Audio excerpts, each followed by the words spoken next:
Lord Krishna Naman to all of you. This is Rachit Jain. Today we shall be discussing changing role of public sector enterprises. Okay, we have already discussed departmental undertakings, public sector enterprises and government companies in our previous videos. Okay, so today we will be finishing up this chapter with changing role of public sector enterprises. Multinational companies have been removed from our course for this year, so we will not discuss that. We will only be discussing changing role of public sector. Okay, so let's discuss about it. तो अगर हम बात करते हैं public sector की, तो सबसे पहले हम देखते हैं कि पब्लिक सेक्टर का रोल कैसे चेंज हुआ, ठीक है, समय के साथ में, ठीक है। तो अगर हम देखते हैं कि 1990 तक आते आते हम लोग पहले ही काफ़ी चीज़ें डिस्कस कर चुके हैं, तो अगर हम देखते हैं 1950 से 1990 तक आते आते हुआ क्या कि गवर्नमेंट ने जितनी भी स्ट्रेटेजिक और जो हैवी इंडस्ट्रीज़ थी वो सारी अपने हाथ में रखी हुई थी, ठीक है ना। तो क्या था कि सारी इंडस्ट्रीज़ गवर्नमेंट के हाथ में होने से एक तरह से एक मोनोपोली आ गई गवर्नमेंट के पास, जिससे इनएफिशिएंसीज आई, करप्शंस हुए, ठीक है। और जो इंडस्ट्रीज़ थी वो उन्होंने क्या किया कि एक तरह से करप्शन की वजह से सरकार के ऊपर बोझ बहुत बढ़ गया, ठीक है ना। सरकार का जो था पैसा वो वहाँ पे ख़त्म होता चला गया, सरकार का फॉरेन रिजर्व भी ख़त्म होता चला गया और सरकार के ऊपर लोन बहुत बढ़ता चला गया, ठीक है। तो इससे क्या हुआ, इससे हमारे यहाँ सोशल प्रॉब्लम्स बहुत ज़्यादा अराइज़ हुई, जैसे कि अनएम्प्लॉयमेंट, इम्बैलेंस इन रीजनल ग्रोथ, ये सारी चीज़ें अराइज़ होने लगी, ठीक है ना। फिर इसको चेंज करने के लिए क्या किया गवर्नमेंट ने, तो गवर्नमेंट ने इसको चेंज करने के लिए ये किया, सबसे पहले उन्होंने 1991 में एक न्यू इकोनॉमिक पॉलिसी इंट्रोड्यूस की, जिसको हम लोग बोलते हैं liberalisation, privatisation and globalisation. Okay, तो सबसे पहले हम बात करते हैं कि 1991 में क्या किया कि restructure and revive of potentially restructure and revive of the potential viable PSUs, यानी कि ऐसी कंपनीज जो कि पोटेंशियल थी कि जो अच्छे से चल सकें आगे आने वाले टाइम में, उनको रिवाइव किया गया, ठीक है ना। उनको रिवाइव कैसे किया गया, उनको रिवाइव ऐसे किया गया कि गवर्नमेंट ने उनमें कुछ पैसा डाला, ठीक है ना, अपने पास से कुछ पैसा डाला, ठीक है, या उनके साथ कुछ पार्टनरशिप करी प्राइवेट सेक्टर के साथ, ठीक है। ऐसी भी कंपनीज थी, ऐसा नहीं है कि मेजर शेयर उनके बेच दिए हों, कुछ percentage of shares private sector के साथ शेयर कर दिए, ठीक है। Next, close down the PSUs which can not be revived. ऐसी इंडस्ट्रीज़ जिनमें लग रहा था कि इनमें अब कुछ नहीं बचा है, इनका कुछ नहीं हो सकता, उनको बंद कर दिया गया, ठीक है ना। ऐसी पब्लिक सेक्टर इंडस्ट्रीज़ जिनमें गवर्नमेंट को लग रहा था कि इनमें अब कुछ नहीं हो सकता, उनको बंद कर दिया गया, ठीक है। उसके बाद क्या किया गवर्नमेंट ने, जो नॉन स्ट्रेटजिक, देखिए दो तरह की इंडस्ट्रीज़ थी गवर्नमेंट के पास, एक स्ट्रेटजिक यानी कि ऐसी चीज़ें जो देश के डेवलपमेंट में हेल्प करती हैं, और एक थी नॉन स्ट्रेटजिक जो देश के डेवलपमेंट में इतनी हेल्प नहीं करती, ठीक है ना। तो क्या किया उन्होंने, जो नॉन स्ट्रेटजिक फॉर्म की थी उनमें क्या किया गया, उनमें जो गवर्नमेंट की हिस्सेदारी थी उसमें 26% या उससे कम कर दी गई गवर्नमेंट की हिस्सेदारी।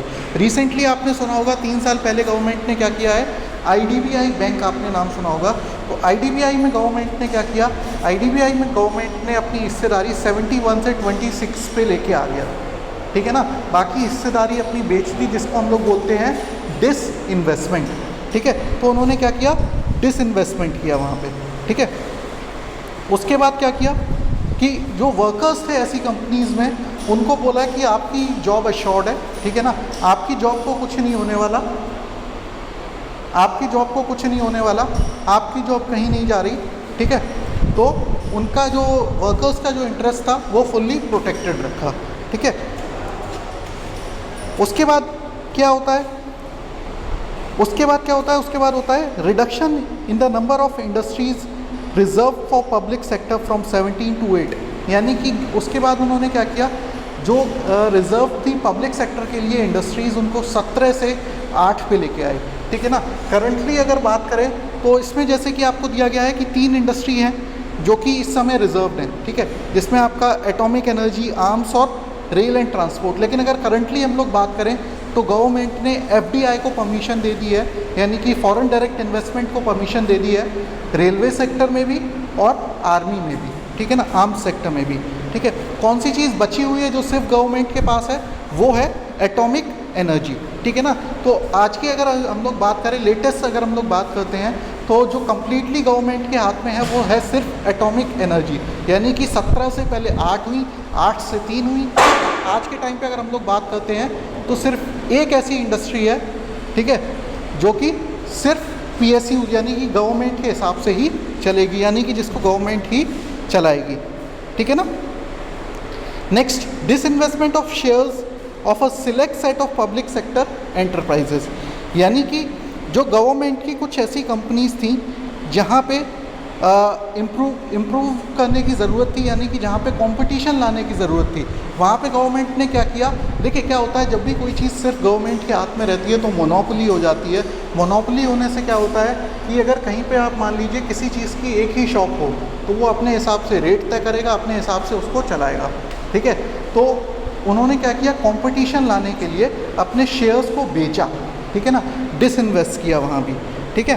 तो ऐसी जो इससे क्या हुआ कि जो प्राइवेट सेक्टर के जो प्लेयर्स थे वो आए इन कंपनीज़ को ख़रीदने के लिए, और इन कंपनीज़ को उन्होंने ख़रीदा, ठीक है।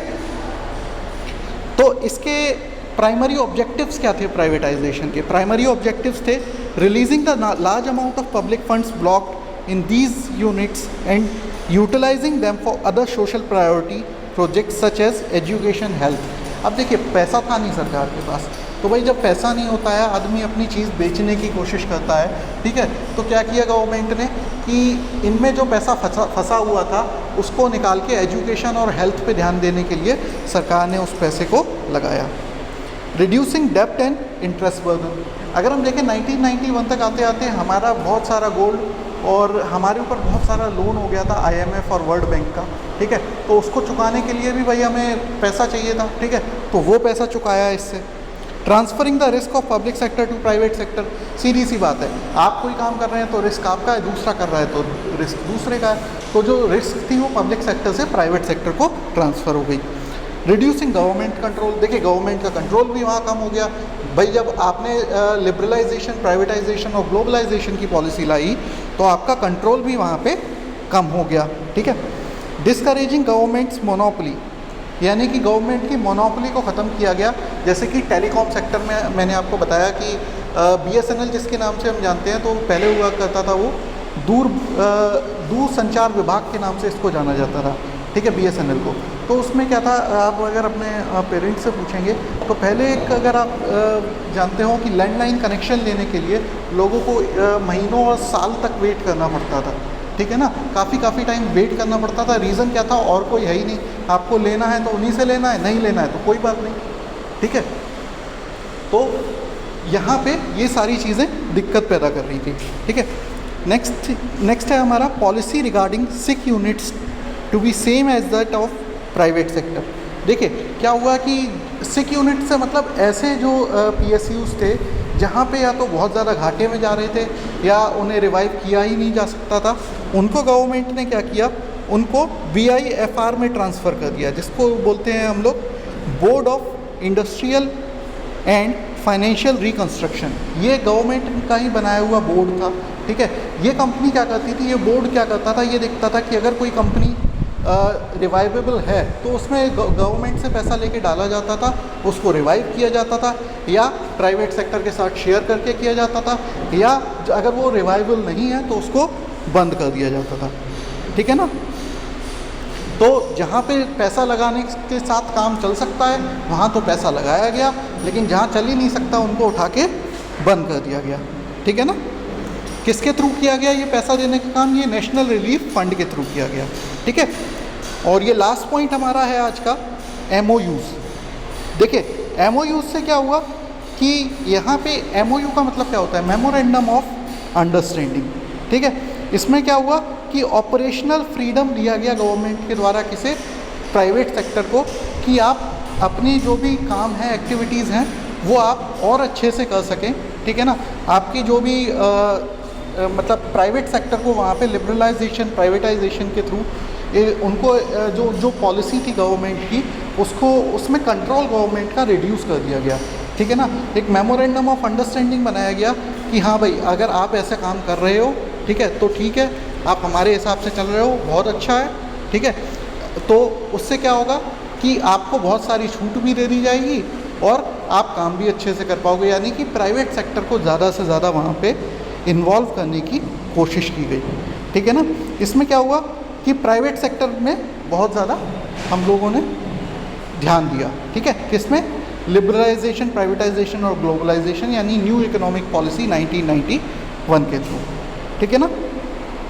इसमें क्या हुआ कि ये जो यूनिट्स थे गवर्नमेंट के, कुछ ऐसे यूनिट्स जिसमें गवर्नमेंट ने डिसइन्वेस्ट किया, उनको एक ऑटोनॉमी दे दी गई, यानी कि फ्री हैंड दे दिया गया, प्राइवेट सेक्टर को उन्हें बेच दिया गया, ठीक है। Difference between private sector and public sector आप लोग खुद से देख लें, कोई भी प्रॉब्लम आती है तो पूछ सकते हैं आप लोग, ठीक है। यहाँ पे आपका ये चैप्टर ख़त्म होता है, बिकॉज आपके इस ईयर के लिए, ठीक है ना, बिकॉज ऑफ कोरोना वायरस आपका 30% जो सिलेबस रिड्यूस हुआ है उसमें मल्टीनेशनल कंपनीज़ को आपके सिलेबस से हटा दिया गया है। इसको हम लोग कोशिश करेंगे जब हम लोगों का सिलेबस ओवर हो जाए तो जितना भी मैं छुड़वा रहा हूँ उसको हम लोग कवर अप बाद में करेंगे, ओके।